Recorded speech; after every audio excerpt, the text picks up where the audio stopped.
Hello everybody, welcome back to another video. Today we're going to be going over what is the best Trials of Osiris build for Warlock here. And on my recent tier list, I did put Dawnblade as the #1 subclass in the game for Warlock. So that's what we're going to be using today. Obviously to start, you have a couple great supers. Well of Radiance, really nice because it charges really fast and it's an objective based mode, so you can kind of plop it on the zone. When you plop it on the zone, you kind of have to wait a little bit because it does take a little bit longer for the zone to come up, and it does take a little bit longer to capture. So Well is not as strong as it was in the past, but it is still a great super for Trials. Song of Flame is a great super because when you pop it, you give yourself and nearby teammates damage resist. You get a one-shot melee, and you still get to have access to your guns. So this super tends to last a really, really long time. So this can be really strong for zoning, and especially on like maps where like it's kind of like a smaller area you're working with, so you have like less space to work with. I mostly choose to use regular Daybreak here, just because it's the one I'm the most used to, and because I found that when you're going against really good teams, it's really hard to get the Well of Radiance onto the zone. If they know you have Well of Radiance, they're going to bum rush the zone, especially when there's a lot of people using Invis. It's really hard to get safely onto the zone without dying to something like a Chaperone, a sniper rifle, or anything like that. So I've been staying a little bit away from Well. I've been staying on Dawnblade here. Now the slower cooldown is kind of a nuisance, but we are running 100 intellect. Obviously, we want to be able to use Healing Rift, because when you set on the Healing Rift, you can hold really nice positions of power on the map. You can poke in and out, do some good damage, but then have the safety of getting your health back. I like using Burst Glide because you can move the fastest with it and skate up the stairs. Now this one's kind of contentious. Really, I think both these melees are good, but I prefer to use Celestial Fire because of the range it has. You can get lots of really big cleanup kills with this melee. You can just shotgun somebody and throw your melee, and you can get some really crazy like 10 meter, 11 meter shotgun melee combos with this. You can also use Incinerator Snap, which is really good up close, and you do get that additional effect if you want to snap skate. You do get some extra movement, but I will always prefer the Celestial Fire because it does have more range. Grenade wise, there's lots of good options. I'm actually curious about switching to Incendiary Grenade these days, because it does do so much Scorch. If you throw an Incendiary Grenade, tag somebody, and then hit them with a Celestial Fire, they'll have so much Scorch stacks that they'll actually ignite and blow up. So that could be a pretty dangerous combo. I like Swarm Grenade a lot still, just because you can kind of throw it, and you can't really push through the Swarm Grenade. It does still scorch people. It does come back relatively fast, same charge as an Incendiary Grenade or a Scatter Grenade. So I do like Swarm Grenades, but lots of these grenades are really strong. Healing Grenade you can use. That extra healing is not bad. Firebolts always are nice because they charge the fastest. Fusion Grenades, if you're good with them, they have a low cooldown as well, like Firebolts. And if you stick somebody with them, they do huge amounts of damage. So Fusion Grenades are good. Trip Mine's less common, but they're still nice because you can stick them on walls. Thermite Grenades are not bad. Really, like any of these grenades are good. Just whatever your preference is, use that. Now, if you're going to play on Warlock, you definitely want Icarus Dash for the crazy movement. And then I do think you also want Heat Rises, because Heat Rises allows you to get angles that no other character in the game can get, which can allow you to get for more easy shots from like your primary weapons. You get lots of free chunk damage when you're in those off angles with your Heat Rises. So if you're going to play Warlock, you might as well take advantage of Heat Rises here and take to the skies. You don't even really need to eat. You can eat your grenade to get bonus airborne effectiveness, but with this build, we don't really even need to worry about eating grenade. But there's that added utility of when you eat your grenade, you do get some of your health back, so that is an option too. Now for stats or fragments, you definitely want the fragment that buffs your Scorch on like your grenades and your melees, because that means when you hit someone with Scorch, their health is going to take longer to come back, so they can stay at low health for longer. I like Ember of Searing because it gives +1 recovery, and it also spawns a fire sprite when you defeat a Scorch target, which is nice. This one, Ember of Mercy, is nice because whenever you rest somebody, you do give restoration. And then whenever you pick up a fire sprite that you can spawn from searing, you get a little boost restoration here. It does also give 10 resilience, which is nice. And then I like Ember of Charge because it gives a plus 10 discipline. Now there's a couple, really 2 exotic armor pieces I would recommend. You could either run Ophidian Aspects, which buff your weapon reload and handling. It also buffs your airborne effectiveness. It does say melee range as well, but that was nerfed a while back, so it doesn't give the melee range anymore, but it does also give 10 airborne effectiveness, which is nice. You could also use something like Transversive Steps if you want to double down on the movement.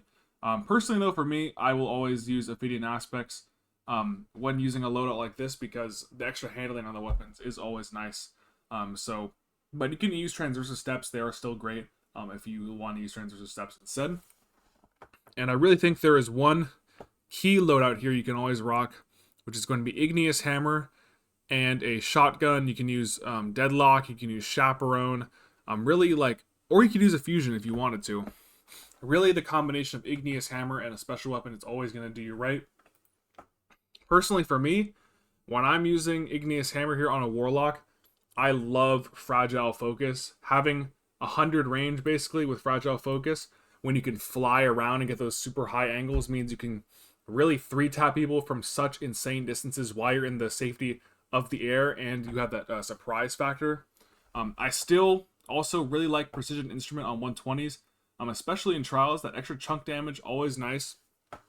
And then, if you're shooting somebody who's rezzed, they do get the overshield, but with the extra damage from Precision Instrument, you can still 3-tap them. You can deal with people who are in rifts. You can deal with people who have some damages from things like Omnioculus. So all around, Precision Instrument is still a great perk. And I have moved towards Adept Backup Mag. I hadn't given this a try before, but going from 8 bullets to 12 bullets is such a huge difference that I think it's even worth more than something like these stat bonuses here. Obviously, Icarus Grip is great. Adept Stability is great. Ballistics is great. But I do think going from 8 bullets to 12 is such a huge difference that I don't know if I can ever go back. Deadlock wise, just rocking the God Roll here. You can use a Someday, you can use a Fragmentus, anything like that if you don't have a good Deadlock. Or you can just use things like Chaperone. So there's plenty of options in this slot if you don't have a good Deadlock. I really like this Threat Detector Closing Time one because I don't have to invest in the shotgun's handling. So as you can see on our arms here, we've got Solar Loader and Solar Dexterity. So Igneous is handling only 49, but we're going to buff it with not only the 35 handling from Ophidians, but we're also going to give it Dexterity so it swaps faster. And we're also going to give it a Loader so we can stack not only the Ophidian reload speed, but the Solar Loader reload speed on the Igneous so we can keep our Igneous ready to go as much as possible. Now with our build, we also want to have lots of airborne effectiveness. So we do have a targeting for Igneous Hammer here to buff the 80th speed and accuracy. And we also have 2 in-flight compensator mods. The first mod gives you 15, the second gives you 10. And your Ophidians give plus 10 as well. So that's the mods, and Ophidians is 35. It doesn't say on Heat Rises as well, but it also gives a passive 20. So really you have 20 here, 25 here, and 10 here. So all this combined is 55 airborne effectiveness. Igneous Hammer, being a Trials Adept weapon, does have a solid base airborne effectiveness stat of 23. So when you're just using this, no eating a grenade or anything, no Icarus Grip, 78 airborne effectiveness. And I have noticed while using this, it just is free crits. Really great inborn accuracy in the air, so I wouldn't worry about using Adept Icarus on something like Igneous Hammer here. But yeah, this is honestly, like, if I got a win, this is probably the Trials build I'm most comfortable on because I am a Warlock main, so I think this is probably one of the best builds you can rock on a Warlock. So yeah, guys, without any further ado, let's get straight into the gameplay. Alright guys, Solitude yet again. I swear this map is just popping up all over the place. It must be just because it's weighted with it coming back, so not a crazy big fan of this map, but like it's alright. It's alright. But we're really just here to show off the classic flying around Dawnblade Igneous Hammer build. You guys have probably seen this build all the time, but especially on Warlock players, but I think it'd be good to put a spotlight on it because it is just the best Warlock Trials build. Now, I think we're going to play one game with Ophidians, and then the next game, I'll throw on Transversive steps to show what that movement difference is like. Because there is a significant difference in the movement that you can have on Transversive steps, but I do think, for my playstyle personally, I prefer the weapon bonuses from Ophidian aspect more than the movement, but we'll see. I haven't tried Transversive steps with Igneous in a long time, but yeah, nice little 3-tap in the air there.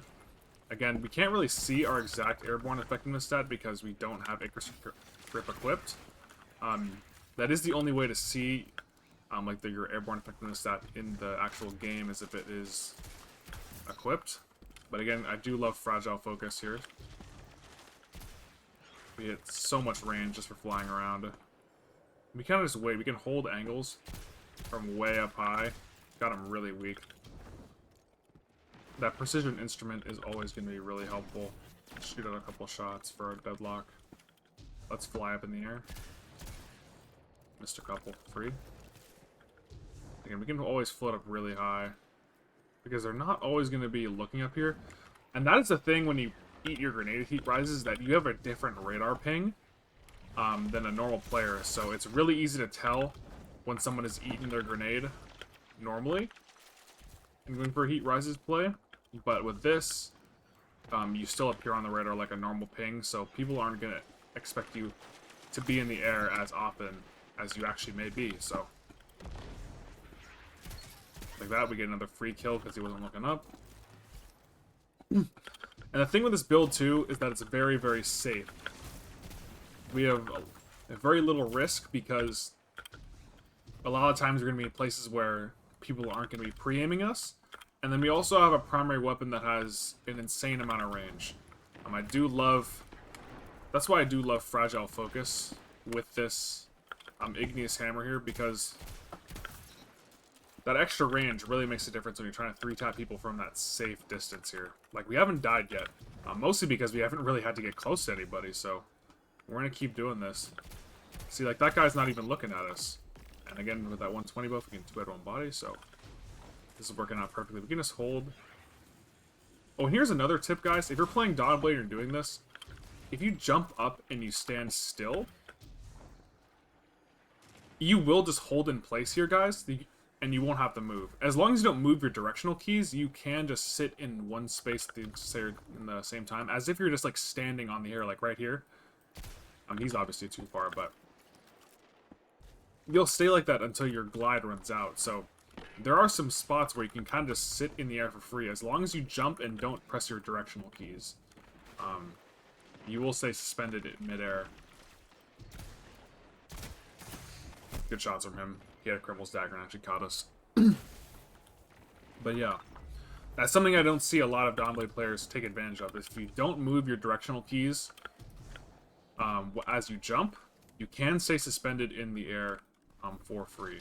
Let's throw a Swarm Grenades, maybe we'll force him out.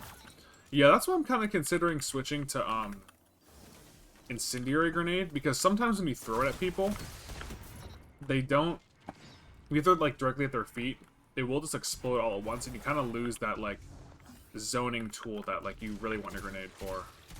Oh yeah, I missed our third shot there, but we did get a 2-tap, so it's not going to challenge.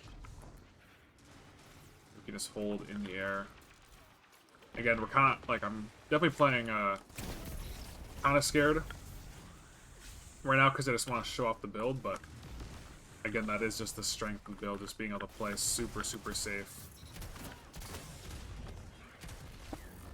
I do have Icarus Dash, so we can always have that directional movement even if we're in the air. Again, we can shoot him in the air for free because we have all that airborne effectiveness. And I do like pairing a shotgun with this build because, again, there are those situations where you do get pushed and you need that close range option. Having the pellet shotgun just or slug really makes a big difference when you have the situations where you do need to deal with players who are pushing up close. But yeah, like, we can 3-tap him in the air, no problem. We do lose the range bonus from Fragile Focus when our shields drop, but when it's enhanced, it actually does come back pretty fast here, so... Just fly in the air. And look at that, guys. We can 3-tap him from Narnia, and it's all good. Just a crazy, crazy Warlock build. And you don't have to use a Fragile Focus on Igneous. I mean, obviously, if you have like an Igneous that already has like base range where you don't need the Fragile Focus, like that's obviously cool too, but this is probably one of my better Igneous rolls, so I've been really taking advantage of Fragile Focus here. Wow, somehow we live. Let's just float up again.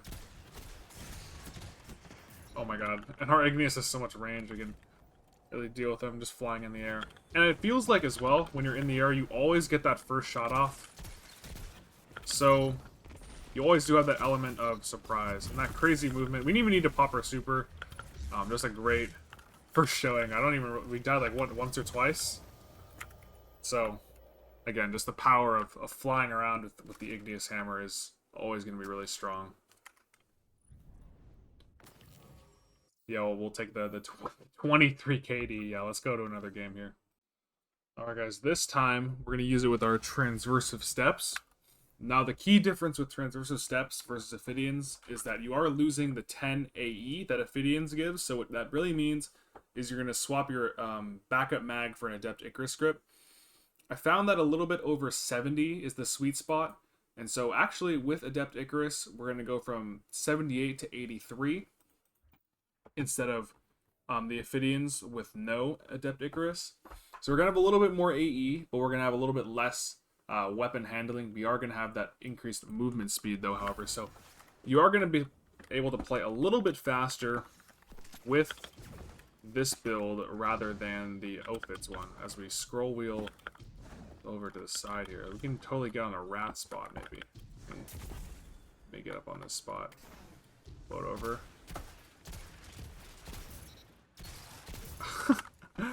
That was kind of mean, but you gotta show off the build. You know, you have Transversive, so you don't even need to reload. That's where having T-steps does kind of make up for only having 8 in the mag. However, there are going to be some situations where you're trying to like spam shots in the air, and so you're not going to be able to reload obviously with T-steps while you're in the air. Oh, as we got caught in the side there, kind of got a little bit too aggro with the float, but the AE still very strong with Transversive Steps. So that is what is going to be used.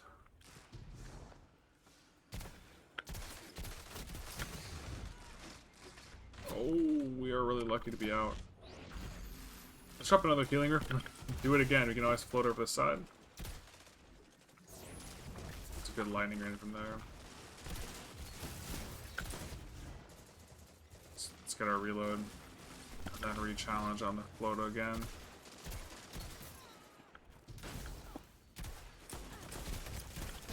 Nice go from our teammate. The one thing that's harder for me to get used to with this build is that the weapon handling is significantly worse.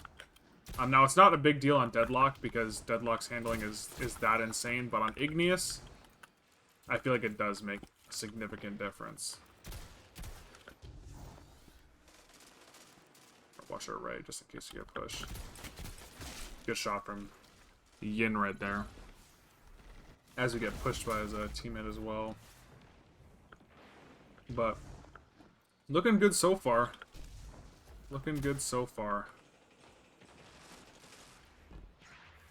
Let's get away from the invis. We don't want to get hit by that. That wouldn't be any fun. Let's just keep being annoying over the side here. Nice little 3-tap. And again, we can get to the angle so fast because we have T-steps. Do get caught by that invis though, so wasn't playing quite safe enough. Kind of just running in there. Maybe we can challenge A. And that slide distance as well is going with Transversives is going to help shotgunning, because you are going to be able to slide a little bit farther to get those nice slide shotgun plays. So T-steps movement is going to be insane in more ways than one. They're on a rift. We gotta run back. Oh, I got some good Redrick shots there. One thing I gotta be careful of is not getting too caught up in the movement. It's happened a couple times already, but playing too fast can be definitely a detriment, especially when there's lots of invis hunters who can easily be off radar. So you can easily get caught in bad spots where you probably shouldn't be in the first place.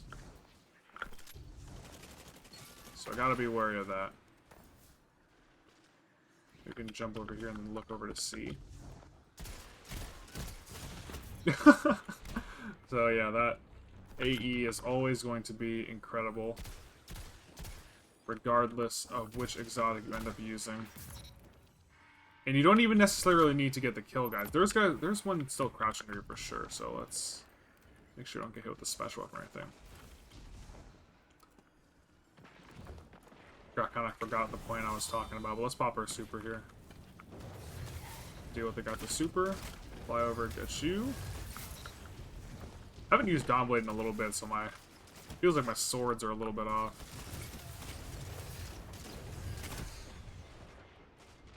Let's stay alive and pull out our shotgun.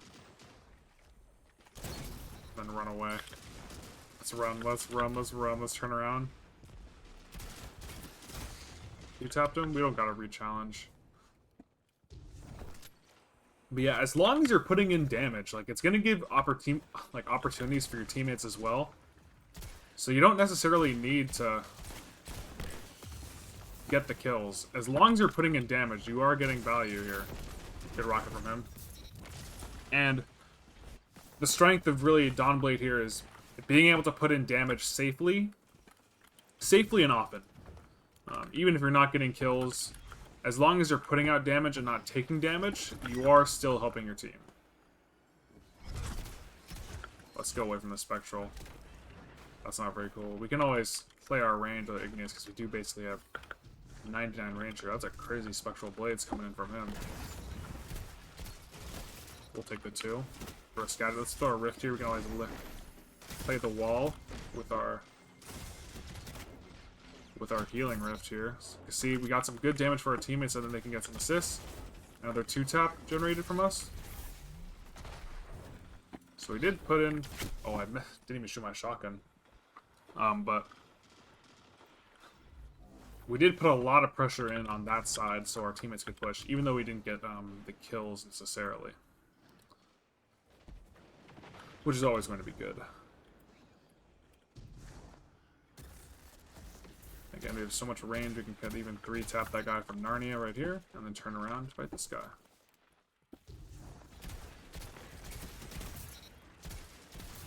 Perfect. The 109 damage precision instrument headshots. Always, always awesome. 2-tap him right there, yep, see? Gave a free kill to our teammate, that's perfect. Finish him off right there. The angles you can get on Dawnblade are just incredible. Nice. That damage from precision instrument always coming in handy, always. Just chuck a melee in to scorch him. Got some good assists. We'll take the ghost. See, we got the ghost tonight because we can put all this damage in from safety. We don't necessarily need to be in danger to get a kill. So let's maybe float over C and see if we can catch someone who's walking over. Let's just float. Your teammate got a good suspend. 91. Let's throw a swarm. Got some good scorch, but we don't really need to push. We just need to keep getting... Oh, we don't want to get sniped. We just need to be putting in damage. And we can drop a healing rift down too, if our health is in danger. That guy's invis. We can always... That guy's really weak now, so we got a free kill for our teammate. Perfect. Oh, missed a couple easy ones there, but we'll gain over the shoddy. Or miss. And then get our melee kill. Let's float over, get some easy shots. Ooh, we were a little bit weak, probably shouldn't have peeked, but we did 2-tap him, so maybe someone can clean him up there.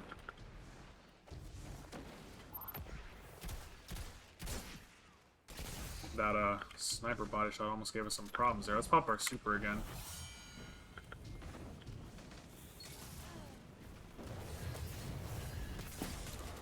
As I'm blind. Missed 2 swords on the guy invis, and then wasn't aware of the other people pushing in. They got a nice team shot on me, so bad super coming in, but Still working out okay. Let's float over here on this box so we can get a good angle on them. Yep, easy freebie. Yep. See, like that, you always get that first shot off. Not always, but most of the time. Especially at the beginning of a game where they don't know you're going to do it. You always do have that advantage. You could even use Phoenix Dive to get to ground safely and get your health back.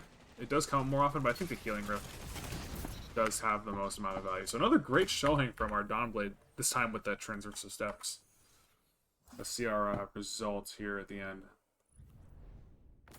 Nice, 39 kills.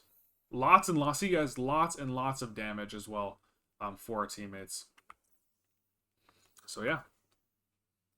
Alright guys, so I hope you guys got a good idea about what this build's strengths are. And really deciding whether or not you guys, if you're going to play Warlock, would rather use T-Steps or Ophids. Both are really strong. Me, myself, I think I always am going to lean towards the Ophids, buffing the weapon handling and feel of the Igneous. But you cannot go wrong with the extra movement of Transversive Steps. The ability to go for some crazier shotgun plays because you have extra slide distance. Both these options, great pairings for a build like this.